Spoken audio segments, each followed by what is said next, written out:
Hello everyone, আসসালামু আলাইকুম। This is Tania Tania blog থেকে। আজকে আপনাদের সাথে একটা স্পেশাল রেসিপি শেয়ার করব, সেটা হচ্ছে টুটি ফুটি।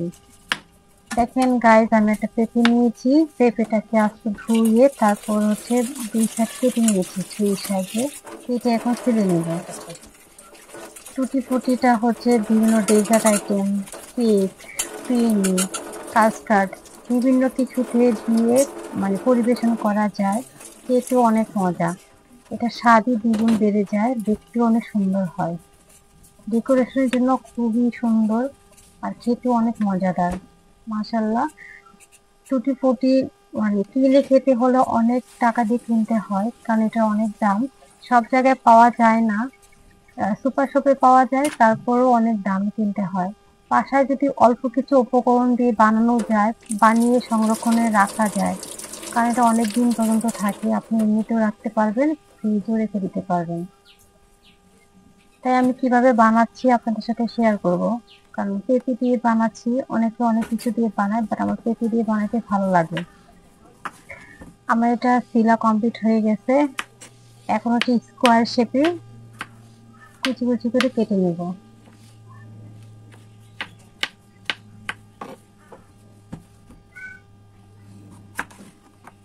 খুব সহজেই বানানো যায়। দেখেন, যেখানে বিচিগুলো থাকে, বিচের আবরণটাকে আমি সরিয়ে নিচ্ছি। সরিয়ে নিয়ে, যেহেতু এটা মোটা, দুই ভাগ করে তারপরে কিউব করে কেটে নেব স্কোয়ার শেপে। এরকম করে কাটতে হবে।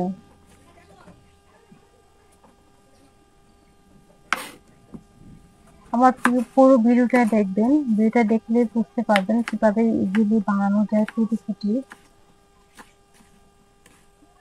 আমরা কিনে খাই না, কারণ আমরা এটা বানিয়ে খাই। আমাদের অনেক ভালো লাগে, খুবই মজাদার। আমার পেঁপে কমপ্লিট হয়ে গেছে, পেঁপে কাটা। এখন সেগুলোকে ধুয়ে নিব।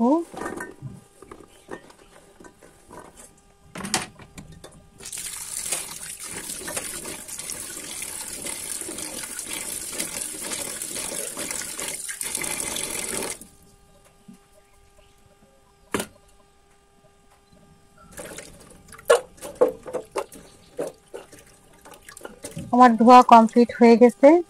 এখন আমি চুলায় একটি প্যান বসাই দিব। সেই প্যানের মধ্যে পরিমাণ মতো পানি দিয়ে দিব। পানিটাকে বলক উঠিয়ে নিব। ঢাকনা দিয়ে ঢেকে দিচ্ছি। বলক চলে এসেছে। এই বলক পানির মধ্যে হচ্ছে আমি কিউব করে কেটে রাখা পেঁপেগুলো দিয়ে দিব। দিয়ে একটু নেড়ে চেড়ে ঢাকনা দিয়ে ঢেকে দিব 5 থেকে 6 মিনিটের জন্য। এই পর্যায়ে আমি আর ঢাকনা উঠাবো না।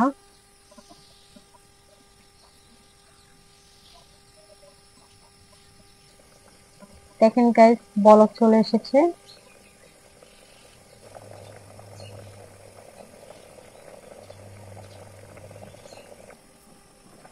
ফিরে আসলাম 6 মিনিট পরে।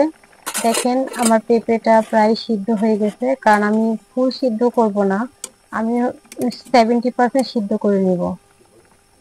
দেখেন গাইস, হালকা একটু নরম হয়েছে। এই পর্যায়ে আমি চুলাটাকে এখন অফ করে দিব। অফ করে 5 মিনিটের জন্য রেখে দিব গরম পানির মধ্যে।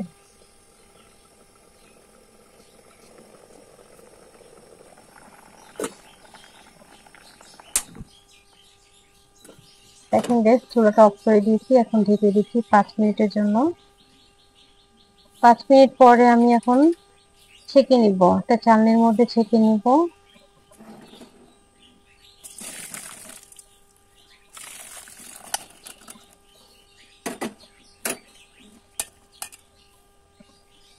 এখন আমি চুলায় আবার কড়াই বসাই দিব।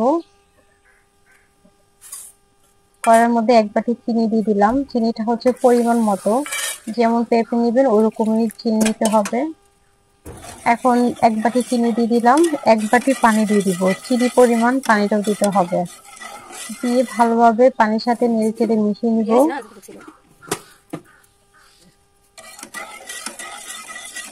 আমি সামান্য একটু লবণ দিয়ে দিব, যেহেতু মিষ্টি জিনিস তো লবণটা দিলে এই মিষ্টির ব্যালেন্সটা ঠিক থাকে।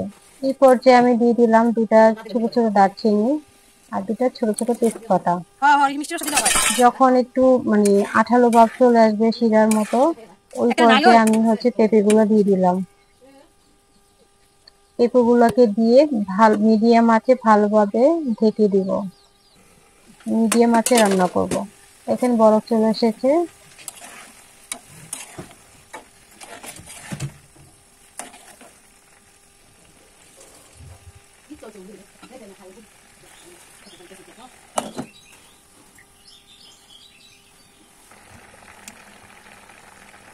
এই পর্যায়ে আমি দারচিনি আর তেজপাতা তুলে নিব, কারণ যেহেতু এটা ফ্লেভার মিশে গেছে শিরার সাথে, এখন আর দরকার নেই, পানি তুলে নিলাম।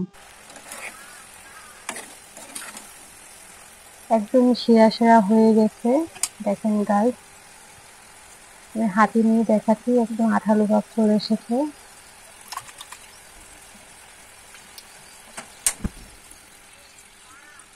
এবং পেঁপেটাও একদম আঠালো আঠালো ভাব চলে এসেছে। এই পর্যায়ে আমি চুলাটা অফ করে দিলাম।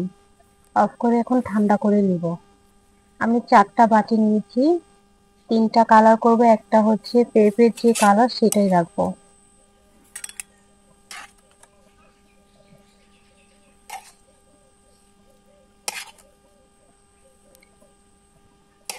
একটা গ্রিন কালার, একটা রেড কালার, একটা ইয়েলো কালার করব, আর একটা হচ্ছে রিয়েল পেঁপের যে কালারটা হোয়াইট কালার সেটাই রাখবো।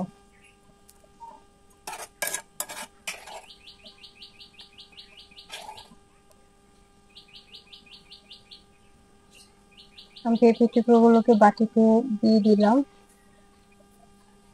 এখন আমি গ্রিন কালারটা দিয়ে দিলাম। গ্রিন কালারটা দিয়ে ভালোভাবে মিশিয়ে নিলাম। আর একটু দিব, ভালোভাবে মিশিয়ে এখন রেখে দিব। এখন রেড কালারটা মিশিয়ে নিব। আমি চারটা কালারের জন্য 4টা চামচ নিব, কারণ একটার সাথে আরেকটা মিশাবো না, মিশালে কালারটা চেঞ্জ হয়ে যাবে। এখন রেড কালারটা দিয়ে ভালো করে মিশিয়ে নিব।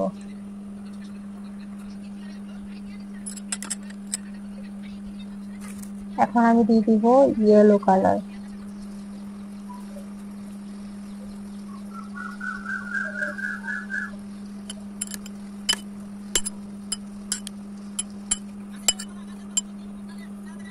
আমার কালার মেশানো কমপ্লিট হয়ে গেছে।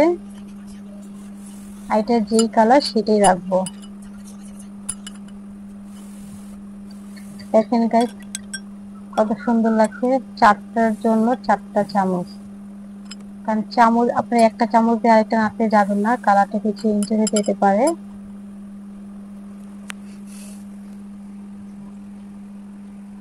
এখন আস্তে আস্তে কালার আমি সারা রাতের জন্য রেখে দিয়েছিলাম ফ্রিজে, এখন আমি সেই কালার গুলো ফ্রিজ থেকে নামিয়ে নিব।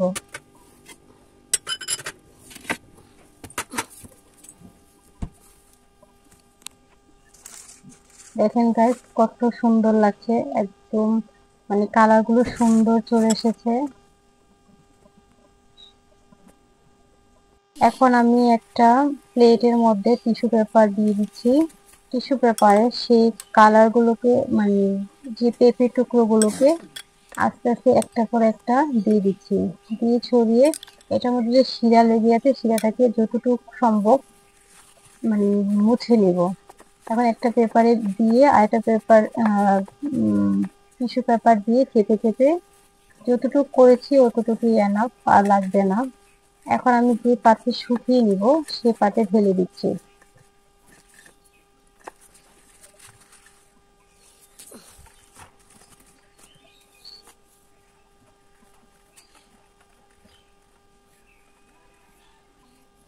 এখন আবার রেড কালারটা করে নিচ্ছি, আরেকটা টিস্যু পেপার নিয়েছি, রেড কালারটা দিয়ে আবার চেপে চেপে মুছে নিব। আর এইভাবে আমি সবগুলাকে করে নিব, যতটুকু সম্ভব শিরাটাকে মুছে নিব। মুছে আমার যেহেতু রোদের দেওয়ার ব্যবস্থা আছে, আমি রোদে শুকিয়ে নিব। আপনারা চাইলে আপনার চুলার নিচে বলেন, আমি ফ্যানের নিচেও রেখে দিলে সারা রাত রেখে দিলে শুকিয়ে যাবে, বাট আমার রোদের ব্যবস্থা যেহেতু আছে আমি রোদে শুকিয়ে নেব। আর রোদে শুকালে একদম বেস্ট হয়, চুলার নিচে দিলেও ভালো হয়। যদি এরকম সম্ভব না হয় তাহলে আপনারা ওইভাবেও করতে পারেন। এভাবে সবগুলো আমি মুছে তারপর হচ্ছে মানে যে ডিশে ছড়াবো, যেই শুকাবো ওই ডিশে দিয়ে দিলাম। দেখেন গাইস কত সুন্দর লাগছে, আমি ছড়িয়ে দিয়েছি।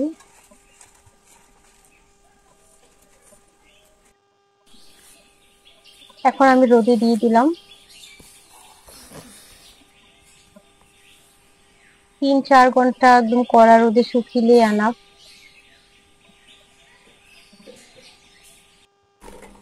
দেখেন গাইস আমার এগুলো প্রায় শুকিয়ে গেছে। আমি একদম মিশিয়ে নিচ্ছি, কারণ এখন আর একটার সাথে আরেকটা লাগবে না, এখন মিশিয়ে নিলেই হবে। কত সুন্দর হয়েছে কালার গুলো, খুবই সুন্দর, একদম লোভনীয় হয়েছে মাশাআল্লাহ। মানে ফোন থেকে বাস্তবে দেখতে আরো সুন্দর হয়েছে, কালার গুলো একদম পারফেক্ট হয়েছে। দেখেন দেখ কত সহজে বানানো হয়েছে সেই টুটি ফুটি চেপে দিয়ে। কেউ বুঝতেই পারবে না এটা কি দিয়ে বানানো হয়েছে, পেঁপে দিয়ে বানানো হয়েছে না কি দিয়ে বানানো হয়েছে। একদম সহজে বানানো যায়।